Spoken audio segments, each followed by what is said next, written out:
करीमगंज जिले के Badarpur railway station में बहुत सारे पिस्तौल के साथ पकड़ा गया 2 युवक। रविवार रात करीब 10 बजे वो 2 व्यक्ति पिस्तौल समेत पकड़ा गया था। बदरपुर पुलिस का ये एक बड़ी कामयाबी थी। गिरफ्तार युवकों में से थे बिहार के मुंगेर जिले के 29 वर्षीय सुमन कुमार और शापला जिले के 32 वर्षीय विकास कुमार तिवारी। पता चला है कि गुवाहाटी से अगरतला जाने वाले ट्रेन न मिलने पर वो दोनों व्यक्ति बदरपुर के एक नवनिर्मित पुल पर बैठे हुए थे। फिर अचानक रेलवे पुलिस की नजर उन पर पड़ी। जब रेलवे पुलिस उनके तरफ जाने लगा तब उन दोनों ने भागने का प्रयास किए थे, लेकिन उनका प्रयास विफल रहा। रेलवे पुलिस की कड़ी मशक्कत के बाद वो 2 व्यक्ति को पकड़ने में कामयाब रहा। फिर रेलवे पुलिस को उन 2 व्यक्ति के बैग की तलाशी करने पर 4 7.65 पिस्तौल और 8 मैगजीन 7.65 मिला। हालांकि इस घटना से बदरपुर रेलवे स्टेशन पर भारी हड़कंप मच गया है। बदरपुर के आरपीएफ ने भी उन 2 व्यक्तियों को पकड़ने में सहयोग की है। बाद में उन 2 व्यक्तियों को बदरपुर जीआरपी थाने ले जाया गया।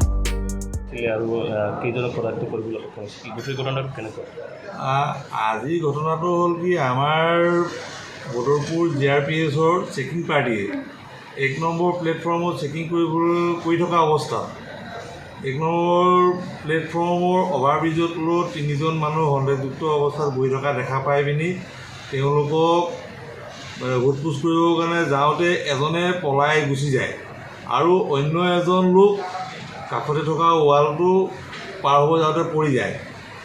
তাৰপিছতে আমাৰ মানুহে ইজনকো ধৰি মেলি আৰু লগত থকাজনকো ধৰি মেলি আনে আৰু বস্তু কিছু উদ্ধাৰ হৈছে। বৰ্তমান আমি এতিয়া তদন্তৰ পৰ্যায়ত আছে, সোধপোছ কৰি থকা হৈছে। তেওঁলোকৰ লগত 4টা 7.65 mm পিস্তল পোৱা গৈছে আৰু 15 জাই গুলি পোৱা গৈছে। আৰু তেওঁলোকৰ ওপৰত কিবা তথ্য পাইছে নেকি এতিয়ালৈকে? যোনজন পলাইছে তেওঁ মাষ্টাৰ মাইণ্ড কোন আছিলে 3জনৰ মাজত? এতিয়া তেওঁলোকক সোধা মতে যিজন পলাই গৈছে সেইজনেই বুলি কৈ আছে। ক'ৰ পৰা আহিছে বস্তুবিলাক? বিহাৰৰ পৰা আহিছে বুলি শুনিছোঁ। আৰু ক'ত লৈ যাব? আগৰতলা লৈ যাব বুলি কৈ আছে। 2জনৰ নাম কি আছে ছাৰ?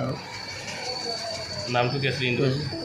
এজনৰ নাম আছিলে আপোনাৰ সুমন, যিজনৰ ধৰি অনা হৈছে এজন সুমন কুমাৰ। যোন দুজনক ধৰিবলৈ সক্ষম হৈছে তেওঁলোকৰ নাম?